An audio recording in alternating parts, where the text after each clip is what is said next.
action. We're live. Yeah, we're live. And there's We're 16 people watching. Hello, pretty good cool. evening. Welcome to Off Track, the motorcycle racing podcast. This is our live YouTube stream. Ben, good evening, mate. How are you?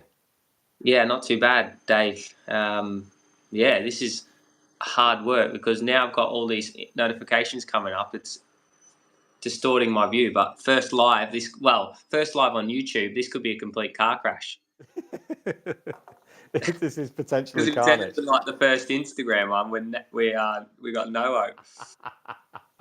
But then that second Instagram one from Cadwell Park, that was brilliant.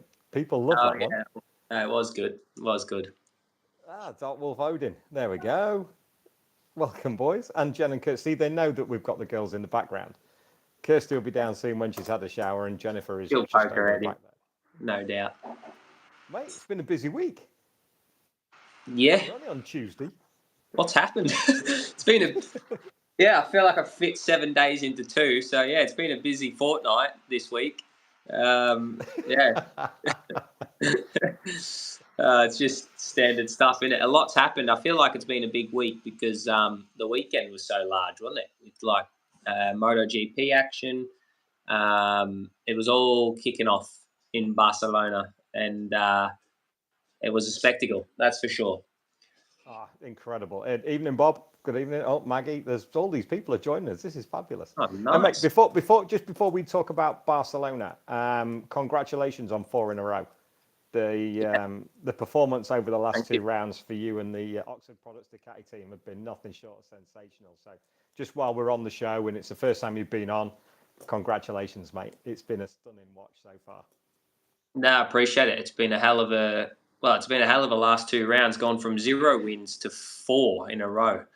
Never done 4 in a row before. I've done 3, so 4 is a new record for me. And dare to dream to just keep going, Dave. Another couple would be lovely, wouldn't it? Absolutely. Let's try again at Alton Park in 8 days' time. No, 10 days' time. It does feel like it's a fortnight already with all this news that's going on. So yeah, let's talk about Barcelona, mate. Let's see how the walk-in wounded from Barcelona and that incredible high side from Pecco Bagnaia. That was just I haven't seen anything like that in MotoGP. I think since Marquez nicked the sensor cable of Dani Pedrosa at Aragon. Yeah, it was insane. I mean, I've only seen a handful like that in MotoGP, full stop. Like Casey Stoner springs to mind, I think, was it, in America? One of the almighty high sides I've ever seen. But that was one of them. But not only was that one of the biggest high sides we've seen in a while, what a place, like first lap, second corner, high side into the middle of the track. And how many bikes? 30 bikes nearly, 20 odd bikes whizzing at you at 100 mile an hour is crazy stuff. And God only knows how he's got out of that one in one piece, that's for sure. It was one of those where you just have to close your eyes and just hope that everybody gets through and everybody gets to see where he is.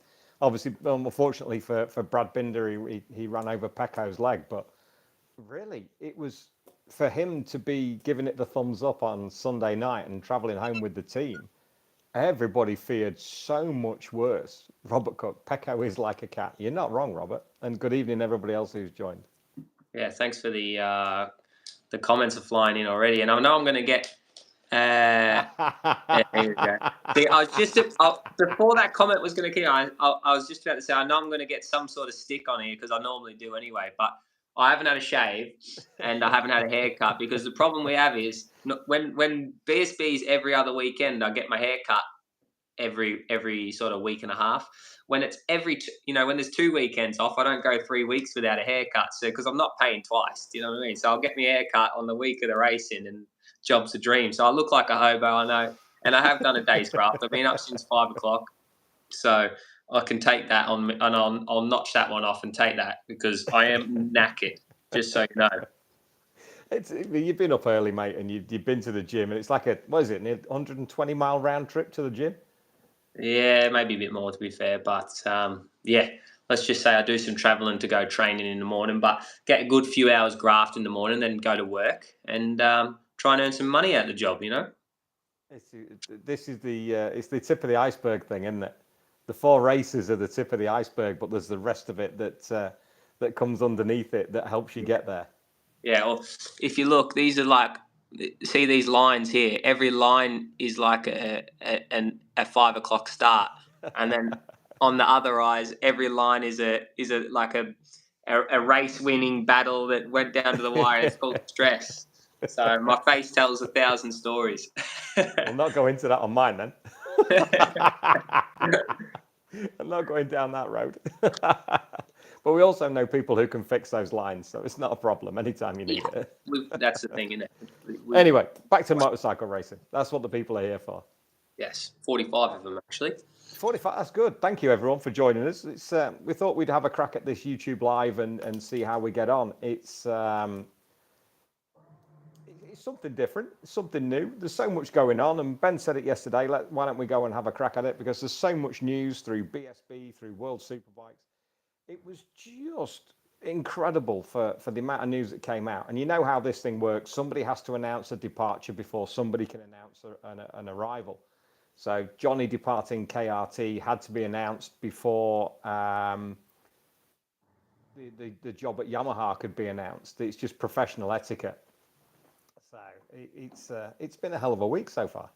It's been massive week in racing motorbikes, that's for sure. We've got massive BSB news as well. I mean, scanning over, like, there's obviously a lot of talking points about each and individual scenario. Obviously, Johnny to Yamaha is probably one of the biggest moves in World Superbike of recent years. I know Bautista went from Honda to Ducati, but this just feels a little bit different. The Bautista one was obviously inevitable.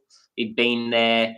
And he was sort of just coming back after a bit of a tough season. But this one is like this. Well, this is Johnny's last move. Would you say Johnny's last move? You'd have to think so, wouldn't you? You'd have to think so, because what is he? He's mid-30s, isn't he? So you would think he's got a good maybe 3 or 4 seasons left in him if that's what he chooses to do. But certainly 2 seasons. I think when you look at what's gone on, when he's followed the Yamaha round enough with Toprak on it, who's the one that's arguably been close enough to Alvaro in the challenge. So why not step on it and see what he can do? Yeah, I think it's a brilliant move for Johnny. How he's done it, I'm not sure. I've heard many rumours on how he's done it. I probably don't want to disclose any sort of intel that I've received, because that would be maybe throwing some people under the bus. But this is a monumental change up, because he's got a year left on his contract. So Johnny Ray, 6-time world champion, arguably the greatest world superbike rider of the generation. The bike team, everything's built around him. No one can really do what Johnny does on that motorcycle. So for Kawasaki to let him go is massive. And I don't believe it was just as simple as, go and ride the Yamaha. That'll be great for your career. Have some fun. I'm pretty sure there was some serious stuff going down in the background, which I'm sure will come out in due course. It is. It's absolutely crazy. But so exciting, because it shakes up the whole World Superbike Championship for next year. Toprak obviously going to BMW, which was like, everyone was like, what? I think we're going to see a different BMW, a different Toprak next year. And I think some surprising things are going to happen next year. I reckon Johnny's going to love that Yamaha as well. And I think he'll be able to do very well on it. I really believe that. But obviously, they've got to beat one guy, and that's Alvaro Bautista on the Ducati. If Ducati get any more sort of, what would you call them, sanctions? No, they're not sanctions. I don't know. Well, getting their bike held back in any way where they lose a little bit of their advantages, maybe we might see one of the greatest seasons ever. I mean, I'm just excited. What's going? I can't concentrate when stuff like that comes. I'm reading the comments as they all pop up. So good evening to everybody, and thank you for all your questions. We are, well, I say we. Jennifer's furiously writing the questions down, but the one that threw me was Wilf. Good evening, Wilf. That he has, it's a fake Australian accent just to be cool. That's the one that threw me. Yeah, he's got something for everything. That guy, to be fair, he's one of the quickest guys I've ever met. Funny mind, but yeah, he's got something for everything. Oh yes, no question at all. No, I agree with you on Johnny. I think he's seen enough of the back of that Yamaha to understand it a little bit from a riding perspective. He's seen what Toprak can do on it, and they obviously have different riding styles, and Johnny's probably a little bit lighter as well. So there's a little bit of an advantage to be gained there. But yeah, I think after all his time on the Kawasaki and the successes that he's had there, 6 world championships, you just really can't fault him for taking on the challenge. He could have stayed there another 2 years, seen his time out, been an ambassador, taken the paycheck, and maybe won a few more races if Kawasaki and KRT get their act together and pull it through. But you know that the Yamaha is a world championship machine. The Kawasaki was, it isn't anymore. The Ducati with the man-child on a missile is going to be the one to beat for next season as well. But it's just on that one, Dave, before you shift away from there, like the Kawasaki's not the bike, obviously, that it was on. Well, it is. It's still the same bike, but it's not as competitive, let's say, right now. That's probably a testament to what Ducati are doing. They're doing a fantastic job. But there's speculations and rumors flying around that regulations might change, which might actually favour the Kawasaki slightly, or at least help Kawasaki make a step for next year. So if that happens, who's going to be on that KRT seat? And there's some things that we haven't really touched on, which is crazy because in my little brain here, there's so many things we haven't mentioned. We haven't mentioned Bulliger to Ducati. Well, it'll come round. We've got questions and we've got all sorts, mate, so we're fine. We've got so many people moving. We've even, and I've seen in the chat just then, we've even got Iannone coming back to the paddock. So it's absolutely insane. On a satellite BMW. On a satellite Ducati, sorry. Ducati, I was reading BMW then, sorry. On a satellite Ducati. There's a lot of people are asking, and Maggie as well. Yes, we have to mention Jake. Fine win in Barcelona. That was a fantastic display. Probably the best I've ever seen him ride. Would you agree? At masterclass, like he said it himself. Would have been nice for him to be a bit more gracious, eh? But no, this is Jake Dixon we're talking about, right? Yeah, it was a masterclass. He was phenomenal in that race. He timed to perfection. He knew exactly what he was doing. And typical Dixon fashion, late race pace, just destroyed him. Really, the pace that he literally just dropped the pace of the race, just went another level, and no one, not even Pedro, could stay with him. If anything, Canet could just about. So yeah, amazing. Yeah, that was superb. And so yeah, thank you for that, Maggie. We would have come on to that eventually, but I hadn't written that down on my notes. So thanks for reminding us. Do you want to see my notes that I wrote down 5 minutes ago? Jennifer's writing all the questions down for me, and they're all piling up in front of us. It's brilliant. This is chaos. I love it. The biggest question yet: who replaces Jonathan Rea?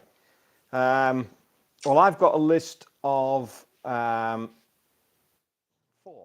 Go on. Throw me your top 3. Huh? I've got 4. Oh, you got 4. well, do them in order. Which you're most likely? Most likely is Scott Redding for me. Okay. Most likely, I'll put my 10p on Scott Redding. Okay.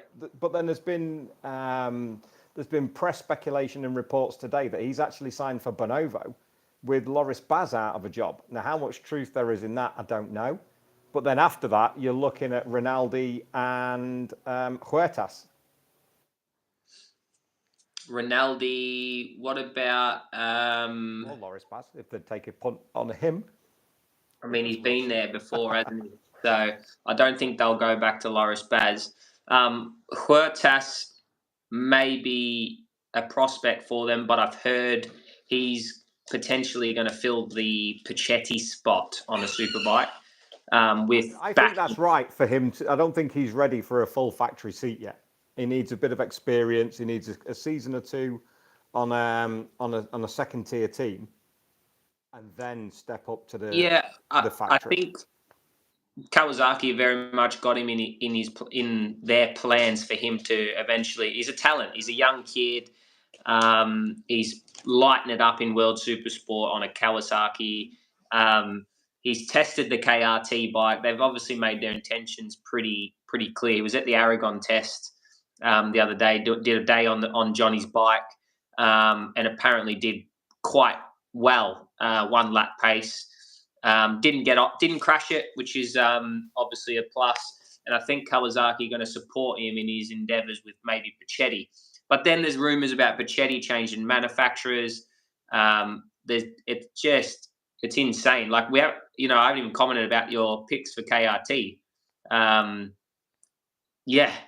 But Redding's in a contract with BMW, so wherever he goes will be on a BMW apparently. So, Bonovo is the most likely. But does that mean he's signed with Bonovo, or is he just got his contract with BMW? And if Scott put his hand out and said, "I've got a contract here from KRT, they want me to ride the bike, will you let me go?" Probably BMW will go, because they've got too many riders as it is.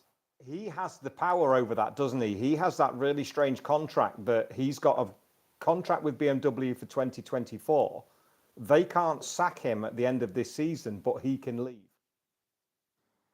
That Michael Bartolome organising that contract is just phenomenal. Yeah, so if I'm not doing very well, I can stay if I haven't got a better offer. But if I get a better offer, I'm going.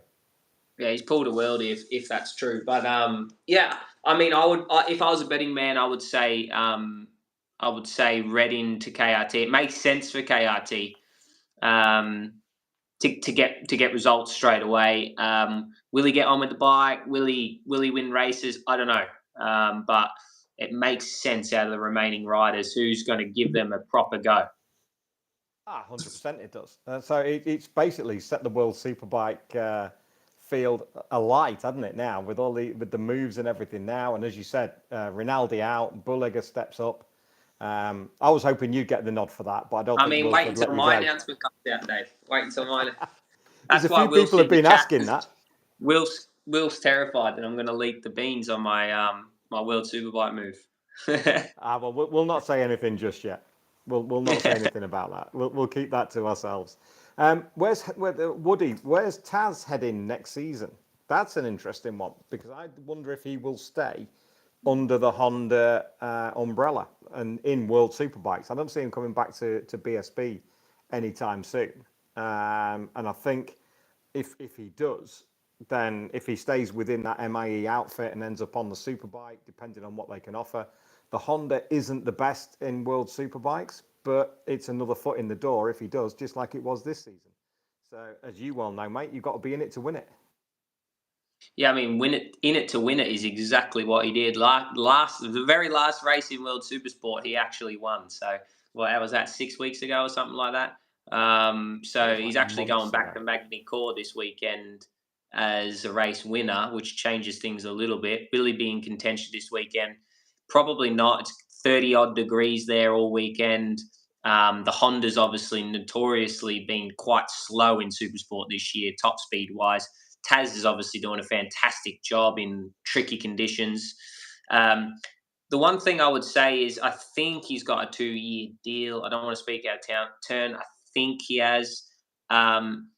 He got offered that World Superbike ride at Misano earlier in the year, maybe a couple of other places. He turned it down.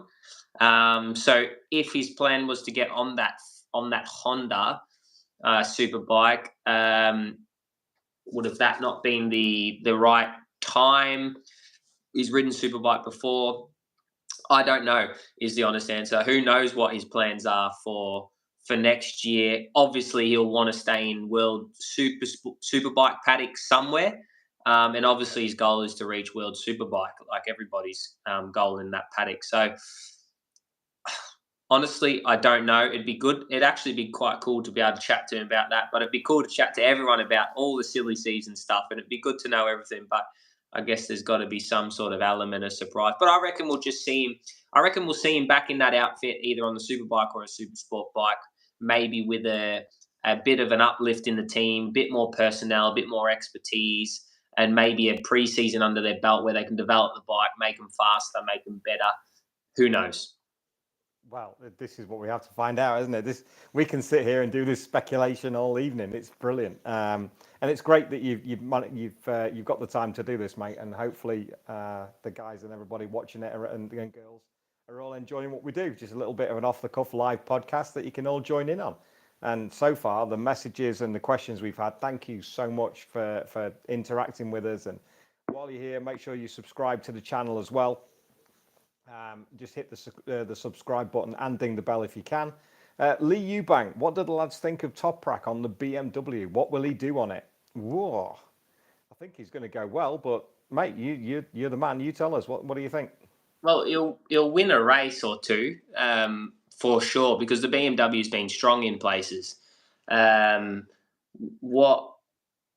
a proven race winner. When he gets an opportunity, he's going to take it. I think I've been wrong before, but I think what we're going to see is a different approach from BMW, almost like a pulling all the stops out now. This is it. If they're going to do something, it's next year and the year after with Toprak, former world champion, arguably the one of the most skillful. Well, he's one of the big three, isn't he? So.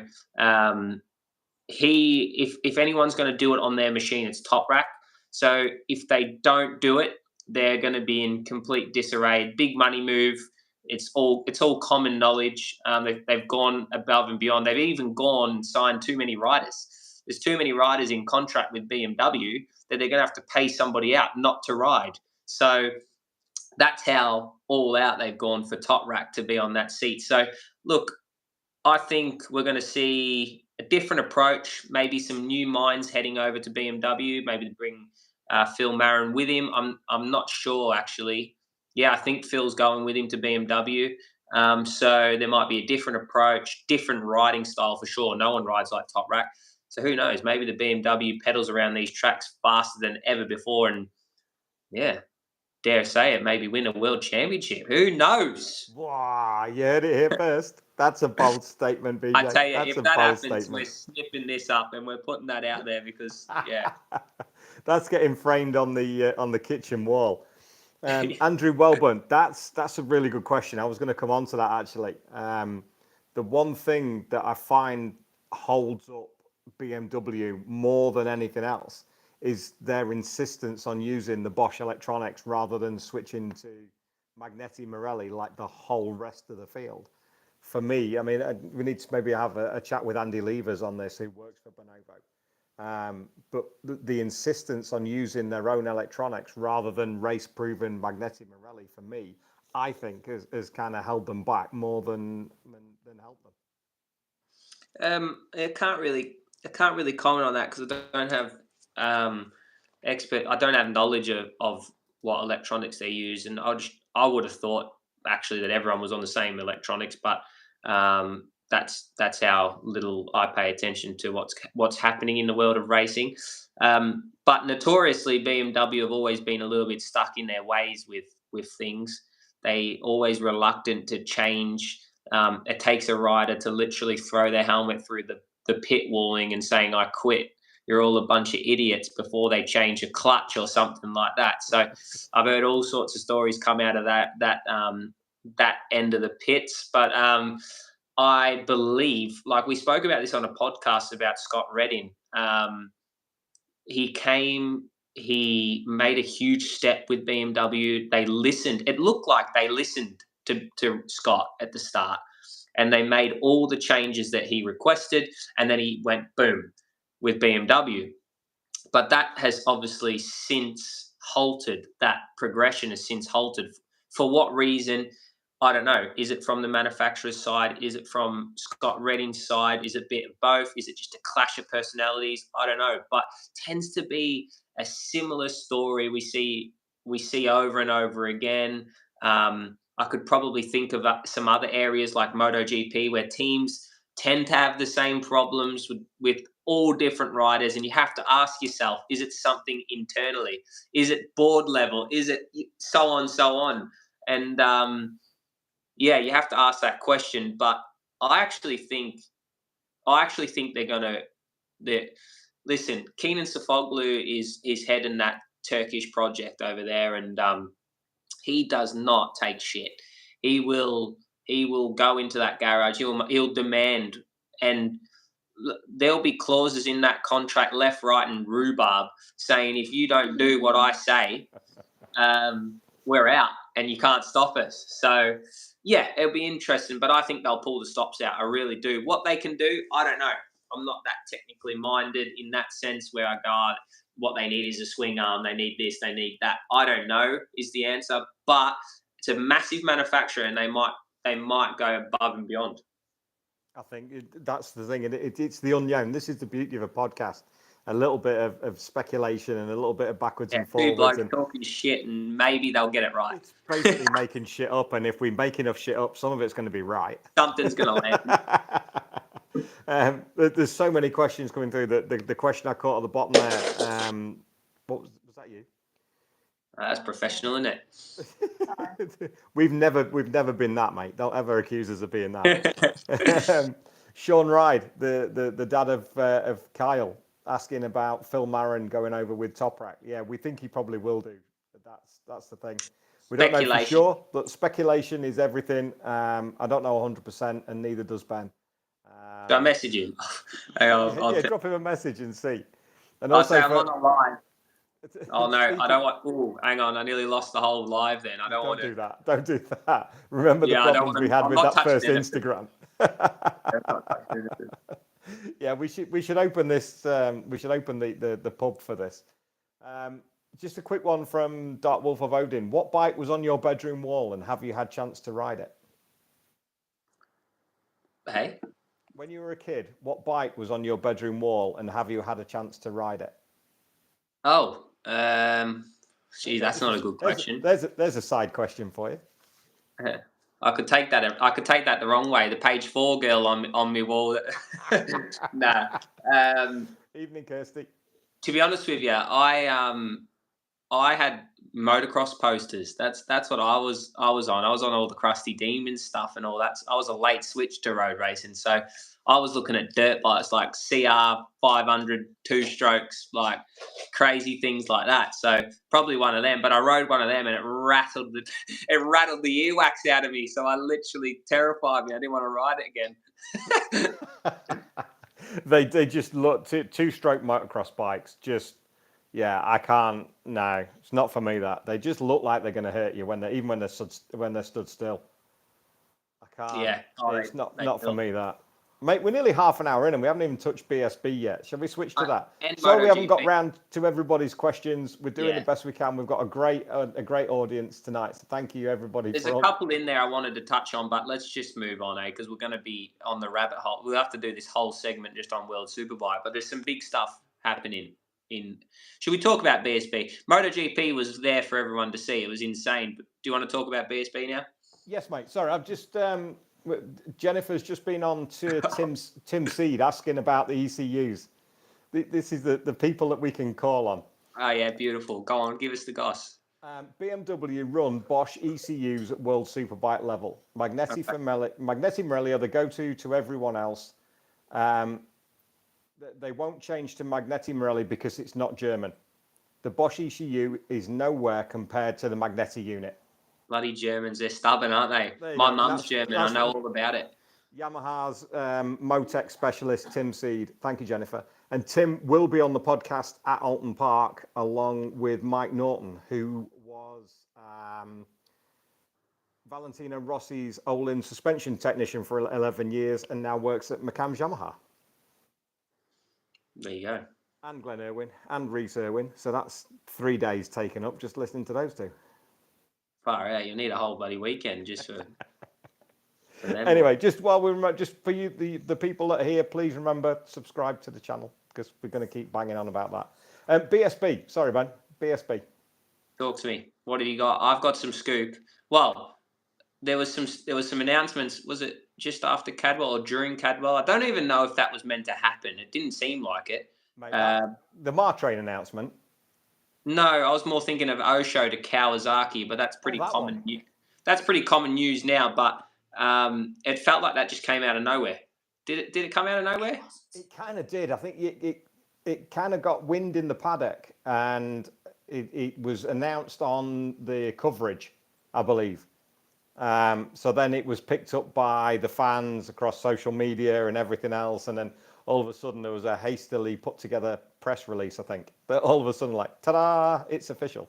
So now we can all talk about it. It all makes sense now because it was all kicking off in race 2 or 1. Obviously, O'Halloran put a massive move on Lee Jackson. Lee got the better of him in race 3, and I think Osho wanted to give him a handshake, and basically Lee Bob was like, "No, thank you, mate. Off you trot." Yeah, and I was like, "Well, that's harsh." I thought the move was 50-50. It was one of them that it's always a massive move in that hairpin at Cadwell, but it all makes sense now because obviously there's more to it than just the hairpin. It's pretty ill-timed with obviously the departure of Lee Bob with FS3. He's been there for, well, forever and a day, it feels like. So he's very much part of that team, part of the family there. So massive move, really. And obviously we've only known Jason on that Yamaha for recent years, winning races, a lot of races each year. It's a massive shift up because Kawasaki haven't been competitive really until couple of recent weekends with Lee Jackson, who's obviously finding form just at the right time when he needs a contract. So yeah, interesting move. I think I think Jacko was a lot of people came out in support of him on social media for him to stay where he is, and a lot of support for hoping that he finds a strong ride. Well, they will do because he's British and Jason's Australian, so they're all going to jump on him, aren't they? Yeah, well, exactly that. But I'm not going to go into that move because some of the comments I saw, when you look at it, you're like, yeah, no. I'm not was there some? See, look, if you waste your time, buddy, reading the comment section, and this leads me straight on. I try not to. It takes you down a big rabbit hole. I wasted half an hour once, and it was just before Cadwell when everyone was slating me, telling me I'm not going to be anywhere at Cadwell, and then I won 2 races, and I was like, So I went back through the comments and liked some of them, like an absolute bitter Aussie that I am, but I just couldn't help it. You know what I mean? I mean that's class. That's class. It's all. Hey, everyone's entitled to their opinion. What if you're not hurting anyone, crack on. But as long as it's not personal and vindictive, that's all we're doing. It's opinion. That's all it is. Yeah, if you're sitting there like getting angry with yourself in the lounge room and writing and mean comment because you hate yourself and you hate what's happening in front of you, then that's different. Like maybe don't go on social media. But yeah, like everyone's entitled to their opinion, aren't they? 100% they are. 100%. Now the big question now is where does Lee Bob go? There's a lot of people saying Martrain after it was announced really early for some reason that Martrain were releasing Jack Kennedy at the end of the season. But I don't see that as an option for him. From what I hear, that's not quite an option. So where he'll end up, I don't know. But as far as I know, the Martrain gig isn't an option. So that we'll have to see where else that there is for Lee. Yeah. I mean, the problem we've got is we've got that big hole in the paddock with McCann's departing. So there's 2 seats that aren't on the grid next season.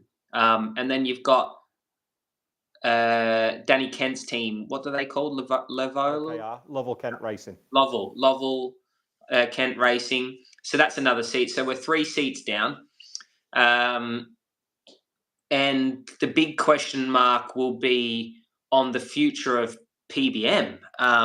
Dare I say it, such tragic news that came out over the weekend that Paul sadly lost his life. So the big question mark is, will PBM be back next year? Like what even happens in a scenario like that? And hypothetically speaking, and God, I hope it's not true for the whole paddock and the legacy of PBM Motorsport. That if that is the case, that they will not return next year without Paul there pulling the strings.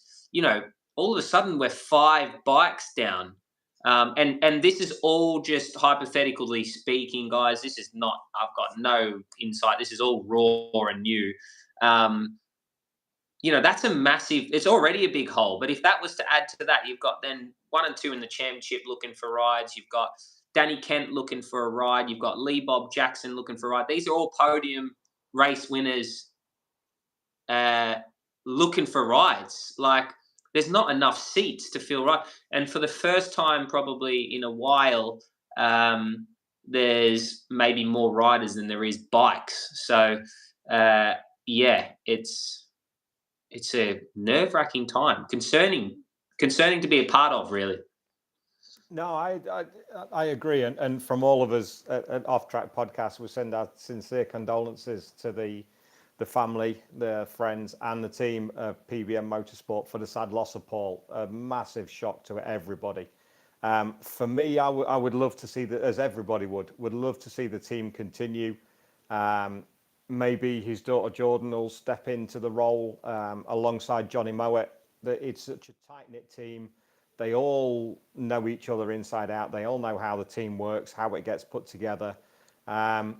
So I think that to continue that legacy of the most successful Bennett's British Superbike Championship team ever, I'd love to see that, and hopefully it will happen. I know it's early days yet, but it's an opportunity I would like to see carry on. Yeah, I hope so. It's all I've ever known since I've come over here, and it's all a lot of people have ever known, really. The success speaks for itself. So, yeah, fingers crossed. But there's still seats available. There's still rides out there. It's been interesting hearing some of the rumours going around. I'll tell you where the best place for Rumour Mill is. And Rumourville. I like Rumourville. It is a place, Rumourville, and it's at Physio at 8 a.m. If you book the slot in and around 8 a.m., I'll be on one of the beds. And a lot of the time, Kyle Ride will be on the other bed, and we seem to lock out the 8 a.m. It's a busy time for shit talk, speculation, rumours. We even start some rumours for a laugh. You know what I mean? So that's Rumourville. From what I gather, Danny Kent is settled for the rest of the season. He's got 3 rounds left. I believe he's got a ride sorted. I don't know where. One would assume it could be back at Hawk if Josh isn't going to be back before the end of the season. I don't know. That's just me surmising. I think he's had an amazing year, so it'd be a shame if he didn't manage to see it out. Top Honda. And then moving to Hawk on another Honda, for me, makes perfect sense. But I'm sure there'll be an official announcement if that's the case in the not too distant future. But that's just my surmising.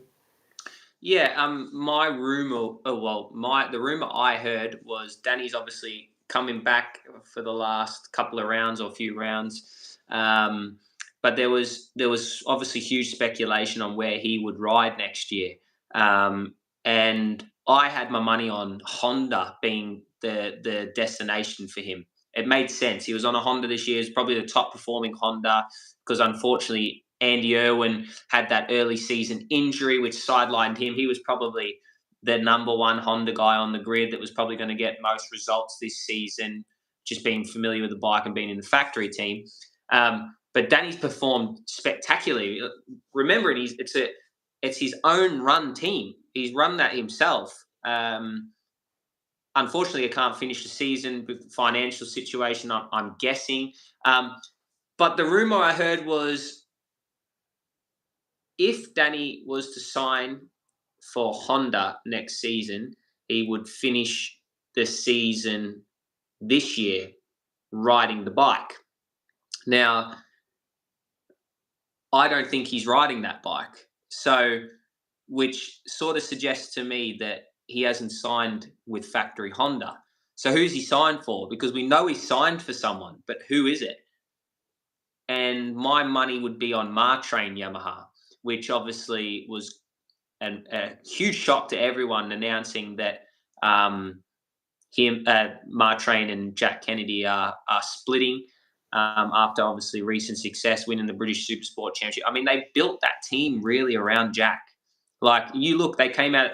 Obviously, they were in previous years. They were racing in the paddock, and they came back in a big way with Jack to Supersport. They won that, and then they immediately stepped up into Superbike. So I feel like the whole thing was designed around Jack and giving him the opportunity. But I can't help but feel a little bit gutted for Jack because I don't think he got the opportunity, really. One season, like he's had some top fives, he's had some top sevens, he's consistently in the top 10. He's finished most of the races. He's had the unfortunate big crash with Danny Kent at Thruxton. He might have had a couple of other crashes. One, I know he had one big one in Spain, but that was before the season. So it feels a little bit not right to me. I mean, who am I to say? I'm just one of the riders on the, trying to find a seat to race on. But yeah, it doesn't feel super right to me. I feel like he's worthy of another year. I mean, you only got to. We spoke about this. You only got to look at Kyle Ryde.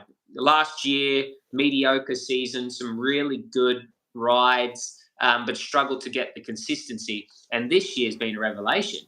I mean, he's a different rider, like a genuine title contender, regular front runner, podium guy, race winner now. And we've always known Kyle's had that in him. But I feel like Jack Kennedy's got that in him as well. He's a 4-time British Supersport champion, and now he's looking for a ride after one season, doing pretty good, if you ask me. I mean, it's a tough place to be right now. Is that Superbike grid, because you don't know if you're coming or going, and that's just the reality of it. But it's a results-based business, and if you look at it from the team's perspective, times are tough, sponsors are tough to come by. They need results, but there can only be one winner, unfortunately, and there's a lot of unhappy people going home at the end of the weekend, that's for sure. It's absolutely true. It's a tough one, isn't it? I mean, the podcast that we did with Jack at Cadwell Park is out on Thursday, 5:30, and he says a lot in that about how he feels about the situation before this was announced and what his thoughts are for next season, how he wants to continue. So to have that announcement come out yesterday was really, it must have really been a sideswipe for him. But you said it there. It's consistency, and he has been consistent. He's brought the bike home, I think, in all but 2 races, and I think one of those obviously very difficult with the Danny situation with his the failure on his bike. Nobody could have helped that. But consistent top 10s in what essentially could almost be arguably his first season. He had one season with GR Motorsport. I can't even remember how many years ago that was. So he's had a break. He's had one season, then another break, and back in it again for his sophomore season. It's still not enough. He still needs more experience, and he explains that beautifully in the podcast of just how difficult it is to succeed in British Superbikes, because everybody's after the same piece of tarmac. There's nothing between the bikes, essentially. You think you're doing well, and then all of a sudden everybody else is doing better. And as Kyle said on his chat that came out yesterday, there's some points where you can go as fast as you can in FP1 and you stay there for the rest of the weekend, and everybody else is pulling away. It's so frustrating in BSB, but that's the nature of the regulations and the nature of the beast. It's going to be a very, very funny looking championship next year. Very different, not funny, very different looking championship next year with a lot of rider movements. Dean Harrison, he's left Dow. There's a seat there for next season. Where's Dean Harrison going?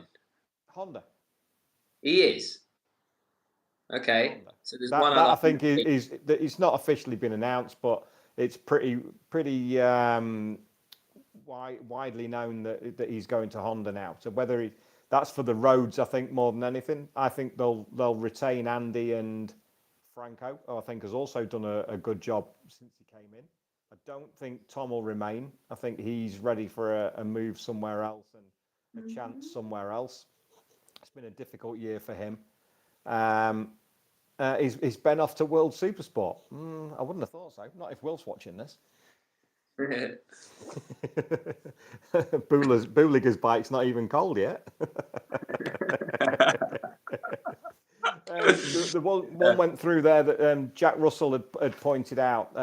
He's heard that Nico Canepa will be on the McCann's bike for the last 2 rounds. Have you heard the same? I haven't heard that. I heard his name getting thrown around that he'd be a good possibility to get on the bike. I mean, I think that guy rides just about anything that's blue. So it makes sense. He's obviously a talented rider. Will he get on with the BSB type style tracks? I don't know. But Luke Stableford's doing Alton Park filling. And then obviously there's a rider to be announced because that's obviously the last 2 have been confirmed. So yeah, I'm not too sure. Not too sure about that. Yeah, just if he has, I mean, he's won around Donington and Brands before in years gone by. So if it is him, he's got a bit of experience there. But as I say, nothing concrete on that one. But if that's what Jack's heard, that's an interesting name to throw into the mix. Definitely. I was reading some of the comments. There's some belters in there, to be fair. There are. It's nuts trying to keep up with everything. So, and Jennifer's just scribbling everything down. So while we're here, Jennifer, thank you. Yeah, and I think there's some other news as well, actually, that we haven't touched on is the potential return of Davey Todd. The last couple of rounds. 2 rounds, yeah, on the Milwaukee BMW. Milwaukee BMW backed. Obviously, has that been announced? Yeah, that's been announced, hasn't it? Oh, yeah, it's announced. Yeah, it's official. Yeah, absolutely is. Yeah. Yeah, you never know what's been announced and what hasn't, don't you? You hear all these things, and then you start saying something to someone. You go, "This is why we have to be really careful." If I'm sat here going, we don't talk about it. This is the problem with live podcasts. It's not clever. It's not clever. Oh, the Deo one. That's what I wanted to to say. Someone suggested that they've packed up this season, packed up for next year. But I know for a fact that it's not true. That's not announced yet. Are we allowed to say? Are we allowed to speculate? Go ahead, speculate. But it doesn't really matter to us, does it? We have no. Braden Elliott is obviously still riding for them, so whether he'll step up to the superbike or continue on the stocker would remain to be seen. I don't know whether. That's a quite political way in going into speculating on someone. Fair play, Dave. You are a seasoned veteran. You're a seasoned veteran at this, man.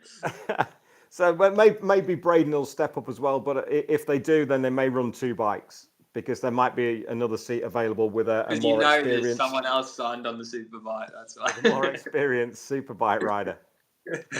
Yeah, there's obviously that to be announced, but that team is very much going ahead next year, and it might be quite a bit of a surprise of who signs that one. I think it's a good move, personally. He's had a tough year this year. But we'll see. We'll see what happens with that. So what rides are available and what aren't, Dave?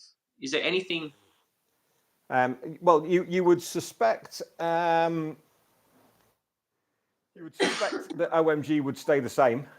I think, well, Ryan said in his podcast he's got a contract for next year, and I think Kyle's pretty comfortable where he is. And I think that'd be crazy to change, right? I think so. I don't see that changing. Al Gardner he's a loyal man. There's been changes in the past, but over both those riders are pushing each other perfectly as well, aren't they? They've found the right mix, haven't they? Now they've found the right mix of rider after Brad moving on.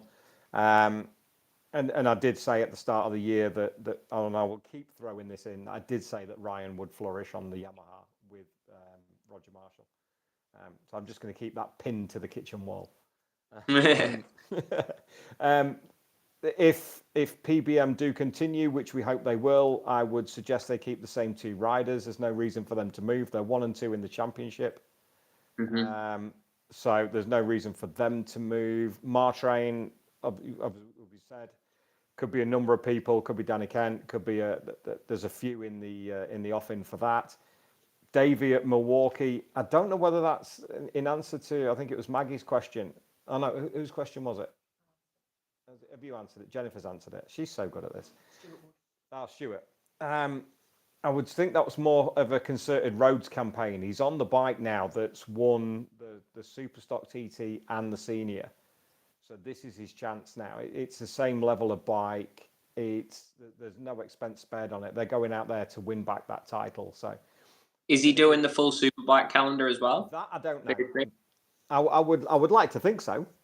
So that means there's a Superbike in that team, right? Available, or will Davey head that and Tyco? They're not Tyco. Cinetic BMW. Are they going to win? Are they going to? Oh, I can't even speak. Are they going to win one in Milwaukee colours and win one in Cinetic colours? There's the other question. Run one. That's it. Milwaukee is the roads-based side, isn't it? Will they have two bikes? Will they have?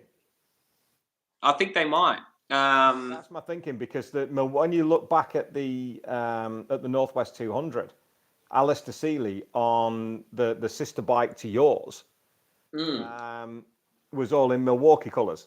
So maybe that's the road side of Taz, and Cinetic will be the BSB side. So there's potentially as Maggie Day pops up beautifully. What about Danny Buchan?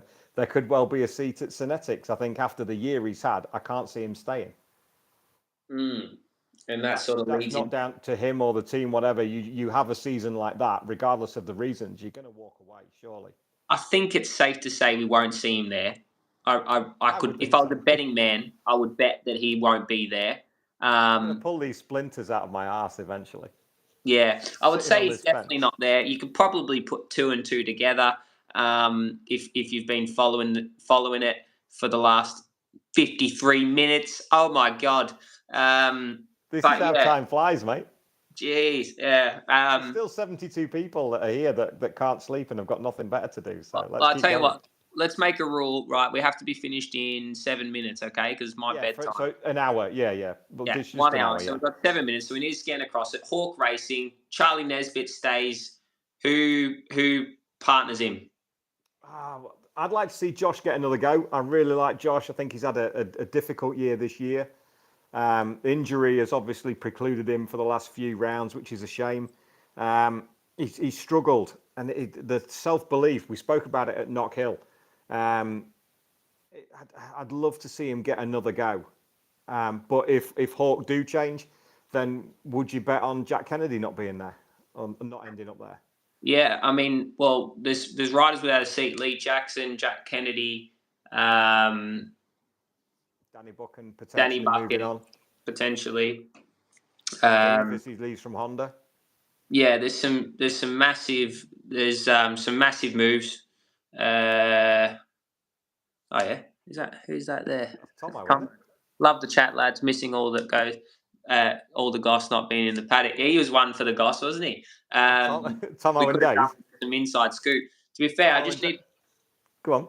I just needed to send a couple of key messages into a couple of key WhatsApp groups that I've got, and we could have had everything we wanted. Well, maybe we can do that towards the end of the season. If we get a chance to do this on a reasonably regular basis, and maybe start a bit earlier, maybe do a 7:30, something like that. Yeah.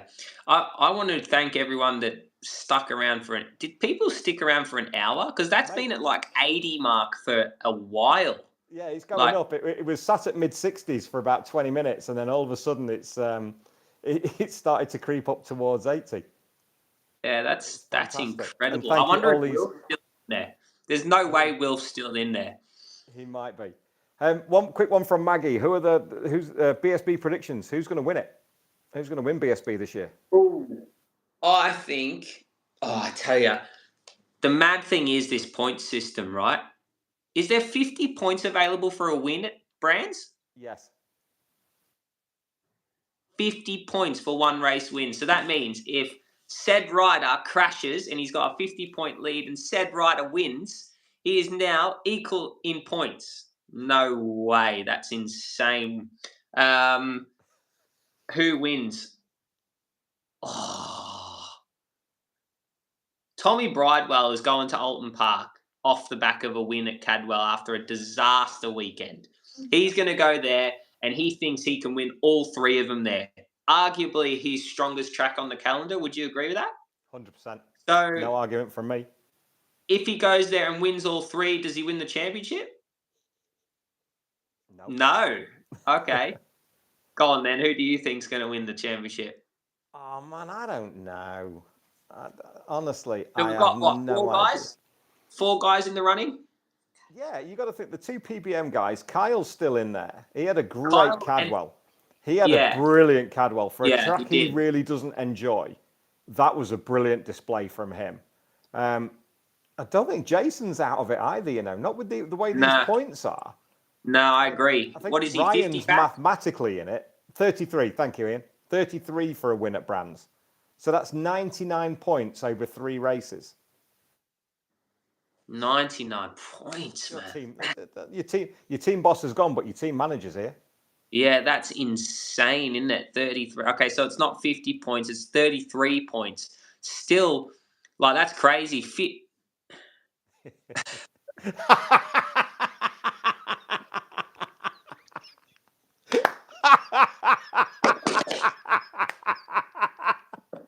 Tomo, you've nailed it.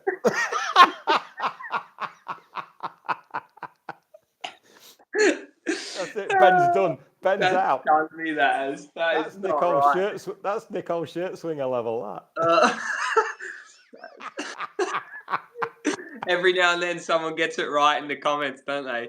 Oh, I'm sweating. It's brilliant to watch it. Absolutely go on, brilliant. Pick winner out of the top 4. Go. Kyle. Wow. Okay. I'm going to go Osho. You're going to go Osho. I thought you were going to go. I'm going to go Osho because it's a huge outside bet, and I think he's got strong tracks with. You're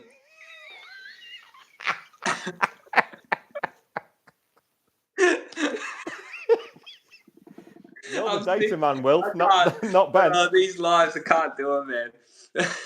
My maths is no better, Wilf, so that's why I do this. The fact that he's waited to the 58th minute to come back in. Oh, that's mega. No, I think I'm just gonna do a random one, Osho. But I probably, if I was a betting man, I would say, oh man, you can't pick out of. No, but you would suggest that it would be a PBM bike that wins 100%, the championship. 100%. And I think with in light of recent events, I think that would be beautifully poetic and well deserved. Yeah, actually, I changed my mind. I want to see a PBM bike win it, and I think it will probably only because he's got the slight advantage going into the last 3 rounds. I'm going to say Bridewell. If I was a betting man, I'd go Bridewell. Yeah, exactly. Head says Tommy, but the heart says Kyle. So that's the way it is. And look at all these people agreeing that there we are. Look. Thank you, Jennifer, for asking that question. Everybody wants us to do this again. Mate, 59 and a half minutes. Let's wrap this up. Ladies and gentlemen, thank you so much for joining us. I'm glad you've enjoyed it. Yes, we will do it again. More importantly, I couldn't do this, without Jennifer over the back with all the questions, but I definitely couldn't do it without my wonderful co-host, Mr. Ben Curry. Thanks, mate. Cheers, mate. I've enjoyed it. It's been good. Me too. Thank you, everyone. We will do this again. Kyle Ride's already out on the podcast. We've got Jack Kennedy out on Thursday, Christian Idden on Monday, Andy Ibbott the following Thursday, and then a raft of chats coming your way from Alton Park as well. Maybe we get a chat at Alton Park, Ben, if you've got time. If not, we'll keep doing this. Thank you, Tomo. Thank you, everybody. We'll do this again, maybe next week, see what time Ben's got, but we'll definitely do it again because we've enjoyed it as much as you have. So thank you very much, everyone. Beautiful. Good night, all. See you later. Ciao, ragazzi. Adios.